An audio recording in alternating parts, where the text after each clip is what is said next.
Good Morning Business, French Tech. À 6h43, c'est une figure de la French Tech, notre invité sur ce plateau, Franck Lohay, président directeur général de Lifen, votre nouvelle aventure entrepreneuriale après Criteo. Bonjour Franck Lohay. Bonjour. Aujourd'hui, on va parler pas d'une levée de fonds, parce que parfois on vous invite pour les levées de fonds, mais pas d'un pivot, mais en tout cas d'une évolution portée évidemment par ce qui se passe sur le plan sanitaire et médical. Lifen, aujourd'hui, c'est 40% des hôpitaux en France. Qu'est-ce que vous leur apportez aux hôpitaux français aujourd'hui ? Oui, bonjour.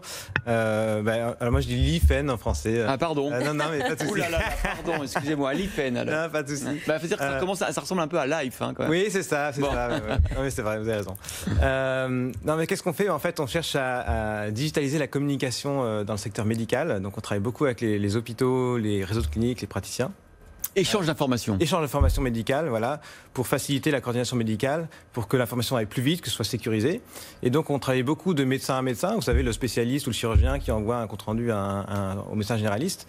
Et puis, depuis quasiment un an, on s'est dit, ce qu'on fait pour les médecins, on peut aussi l'étendre en fait aux patients. Et donc, on a commencé. Donc là, c'est vraiment l'échange d'informations entre le médecin et le patient, ou l'hôpital et le patient.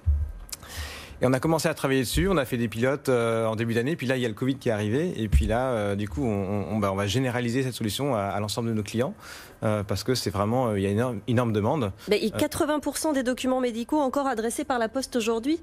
Oui, c'est ça. La plupart des résultats d'examen à l'hôpital sont envoyés par la poste au patient. Ou alors, il faut que le patient revienne, ce qui est pire, parce que si c'est un résultat de test Covid, par exemple, non seulement par la poste, il attend 4 jours, donc c'est voilà, c'est pas possible. Et puis s'il revient, il risque de contaminer les gens. Donc il y a un appétit énorme en fait pour digitaliser la communication, mais la sécuriser. Alors, c'est pas seulement évidemment un génial outil de communication sécurisée entre praticiens et bientôt entre praticiens et malades, mais aussi un système d'algorithmes et d'IA pour aider les hôpitaux à gérer l'immensité de leurs informations pour chaque patient et à interconnecter les différents outils de diagnostic médical. C'est ça, en fait, dans un hôpital, il y a des centaines de logiciels différents, voire des milliers de logiciels si on est un gros hôpital. Et ces logiciels-là ont du mal à parler entre eux. En fait, c'est compliqué de créer des tuyaux, entre guillemets, qui vont interconnecter tout ça. Et donc, on a créé un système avec de l'intelligence artificielle qui vient finalement prendre les documents de manière non structurée et qui regarde ce qu'il y a dedans comme un humain et qui dit, tiens, ça c'est un résultat de test Covid, ça c'est un contrôle opératoire, c'est concernant Franck Lohay, c'est envoyé à tel médecin, etc. Et donc, on vient restructurer l'information qui est présente dans les documents pour la traiter automatiquement et automatiser tous les traitements. Alors évidemment, ça pose l'immense question de la sécurité des données personnelles, surtout dans le contexte de la santé. Quelles sont les garanties que vous apportez ? Alors là, il y a tout un tas de garanties. Évidemment, quand on travaille avec des hôpitaux, ils nous demandent alors est-ce que c'est sécurisé forcément. Donc déjà, il y a un cadre légal qui est assez bien défini en France. Donc pour transmettre de la donnée médicale, il y a quelque chose qui s'appelle MS Santé, Messagerie Sécurité de Santé. Donc c'est un protocole défini par le ministère. Donc on est opérateur officiel de cette messagerie. Toutes les données sont stockées sur des hébergeurs agréés santé. Donc là, il y a vraiment des règles en place. On se fait auditer. Il y a des hackers qui viennent chez nous pour tester que c'est bien, tout ça c'est bien sécurisé. Voilà, donc on met le paquet évidemment pour sécuriser tout ça. 1,4 million, le nombre de documents déjà traités par Lifen chaque mois. Vous allez aller jusqu'où ? Parce que c'est exponentiel. Avec tous les professionnels de santé qui vont écrire à tous leurs patients. Oui, bien sûr. Là, il y a déjà plus de 2000 patients qui créent leur compte tous les jours. On pense qu'on va monter à 20 000 patients d'ici la fin de l'année. Donc, on va faire un x10. Et puis, oui, ça va aller vite. Ouais. Vous êtes 110 salariés actuellement. Vous allez recruter ? On recrute en permanence. Obligatoirement. Bien sûr, en permanence, oui.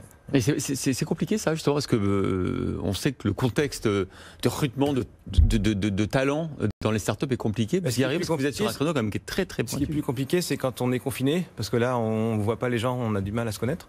Mais bon, là, ça va. Pour l'instant, ça va encore. Ça va encore. Et le programme de recrutement, par exemple, d'ici la fin de l'année, c'est quoi ?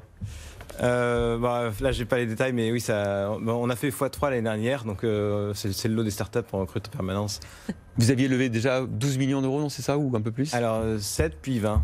Ah bon, pardon, 27 donc. Ça suffit là pour l'instant ? Pour l'instant, on n'est pas en recherche de fonds, oui. Bon, merci Franck Lohay, président directeur général de Lifen, d'avoir été sur ce plateau. On vous réinvitera parce que c'est une belle aventure. Hein. Je rappelle quand même que vous êtes déjà 12 millions de documents médicaux auprès de 100 000 praticiens. C'est pas une petite affaire. Merci beaucoup, Franck Lohay.